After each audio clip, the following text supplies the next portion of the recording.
दोस्तों NTPC graduate level का second shift का एग्ज़ाम समाप्त हो चुका है। बिल्कुल अभी कॉलेज से निकला हूँ एग्ज़ाम देके। तो मैंने सोचा थोड़ा सा एनालिसिस कर लेते हैं हम लोग यहाँ पे। तो एग्ज़ाम का लेवल आप कह सकते हो इजी टू मॉडरेट नॉर्मल था एग्ज़ाम।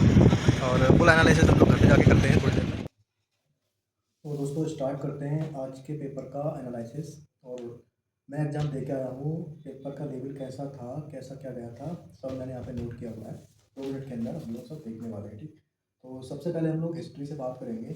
तो मैंने यहाँ पे नोट किया है एंशिएंट हिस्ट्री की बात करते हैं। तो इसमें मेरे को क्वेश्चन देखने को मिला था, एक तो चोल वंश से रिलेटेड पूछा गया था कि चोल वंश के सामंत कौन थे। और दूसरा क्वेश्चन मेरे को दिखा था विजयनगर साम्राज्य से रिलेटेड क्वेश्चन। ये थे एंशिएंट हिस्ट्री से। मिडावल हिस्ट्री से एक क्वेश्चन था, भगत सिंह से रिलेटेड कुछ क्वेश्चन था। और एक ही दिखा था मेरे को। और मॉडर्न हिस्ट्री से गांधी जी से रिलेटेड कुछ क्वेश्चन था। और अब चलते हैं हम लोग साइंस की तरफ। तो साइंस में 2-3 क्वेश्चन आए थे, मेरे को याद नहीं है, इजी थे बट मैंने कर दिए थे। करंट अफेयर मैं पढ़ता नहीं हूँ, और जो भी बंदा पढ़ता है तो मेरे हिसाब से 6 मंथ का करंट अफेयर को देख के जा सकता है। और अब मेन चीज़ आती है मैथ और रीजनिंग। तो मैथ इजी था। मैथ के जितने भी टॉपिक हैं सारे टॉपिक से एक एक दो दो क्वेश्चन आया था। टोटली सारे टॉपिक से इजी था मैथ, ज़्यादा वो नहीं था, पढ़ने वाला बंदा कर देगा। रीजनिंग का तो रीजनिंग में सबसे ज़्यादा क्वेश्चन थे सीटिंग अरेंजमेंट वाले चैप्टर से। सीटिंग अरेंजमेंट से कम 10 क्वेश्चन थे।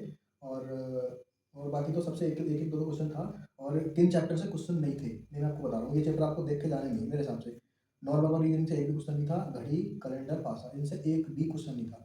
तो मैं कह सकता हूँ टोटल पेपर का जो लेवल था इजी टू मॉडरेट हम लोग बोल सकते हैं पेपर के इसको। और जो व्यक्ति इस पेपर को लेके टारगेट कर रहा है, इसी पेपर की तैयारी कर रहा है स्पेशल, टारगेट ही उसका ये है एनटीपीसी ग्रेजुएट लेवल का एग्जाम, तो वो निकाल देगा। और जिसका टारगेट कुछ और है वो पेपर देने गया, उसका तो मैं कह नहीं सकता। बट नॉर्मल पेपर था, तैयारी करने वाले व्यक्ति को जिसका टारगेट ही यही हो ग्रेजुएशन वाला लेवल, तो वो निकाल देगा।